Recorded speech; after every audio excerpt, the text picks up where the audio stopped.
ও বৌমা, বৌমা, বৌমা তুমি কি আছো? আঙ্কেল, হ্যাঁ, আপনার কিছু লাগবে? আমাকে বলুন, আমি এনে দিচ্ছি।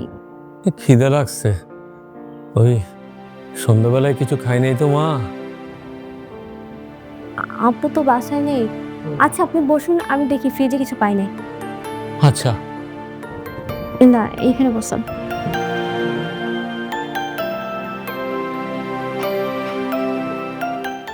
আহ, আচ্ছা ঠিক আছে মা।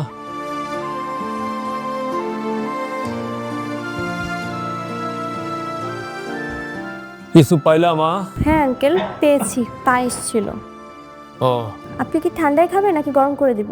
হ্যাঁ, না না, আর গরম করার দরকার নাই, খিদে লাগছে তো, যা আছে এইভাবেই খাই। আহ, আহ, আচ্ছা আঙ্কেল, আপনি তাহলে খান, আমি পড়তে গেলাম। হ্যাঁ হ্যাঁ, আর কিছু লাগলে আমাকে বলবেন। ঠিক আছে মা, যাও তুমি পড়তে বসো। ঠিক আছে।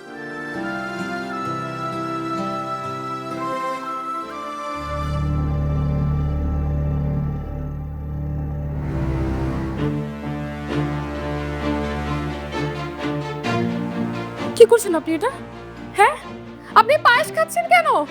মানে আমি বাড়ি থেকে কিছু সময়ের জন্য বাইরে যেতে পারলাম না, আপনি চুরি করে পায়েস খেয়ে নিচ্ছেন ফ্রিজ থেকে বের করে? না না বৌমা, ওই একটু খিদে লাগছিল তো তাই। মাহমুদ, মাহমুদ, কি হয়েছে? দেখো দেখো তোমার বাবা কি করছে। আমি তোমার জন্য কষ্ট করে পায়েস রান্না করছি, তোমার বাবা সব পায়েস খেয়ে ফেলছে। আচ্ছা থাক, বাদ দাও না। কেন বাদ দেবো কেন? বাদ দেবো কেন? আমি কষ্ট করে রান্না করছি না, আমার কষ্টের কোনো দাম নাই? বাবা তুমি পারো, মানে হাতের কাছে যা পাও তাই খেয়ে ফেলতে হবে? সামান্য একটু পায়েস খাচ্ছি বলে তোরা দুইজন মিলে এত কথা শুনেতেছস?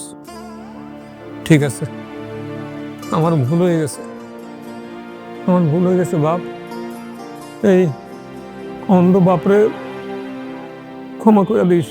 এই যে একটা ন্যাকামো একটা নাটক আপনার চোখে দেখে না, মানে এইটা বলে বলে দেখা কান্না করে করে না আমাদের জীবনটা জাহান্নাম করে ফেলেছেন আপনি। থাকবো মা, যেখানে নিজের সন্তানই তার বাপের মূল্য দেয় না, সেখানে তুমি আর কি সম্মান করবা? দেখছো, শুনছো তোমার বাবা কি বলছে? হ্যাঁ, আমি নাকি তার সম্মান করি না। এত কষ্ট করে রান্না বান্না করে বাসা সব কাজ করে আমি তাকে খাওয়াই, এরপর তো অফিস করে খাওয়ানো কোনো মানে আছে বলো? আপা, এটা আমি আঙ্কেলকে খাওয়ার জন্য দিয়েছিলাম, তো তুমি এমন ব্যবহার করবে তা আমি জানতাম না। যদি কিছু বলারই হয় তুমি আমাকে বলো। এই, তোকে না কতবার বলছি বড়দের মাঝখানে এসে মুখে মুখে তর্ক করবি না, যা পড়তে বস। কথা আর বাড়াতে হবে না, ভেতরে আসো।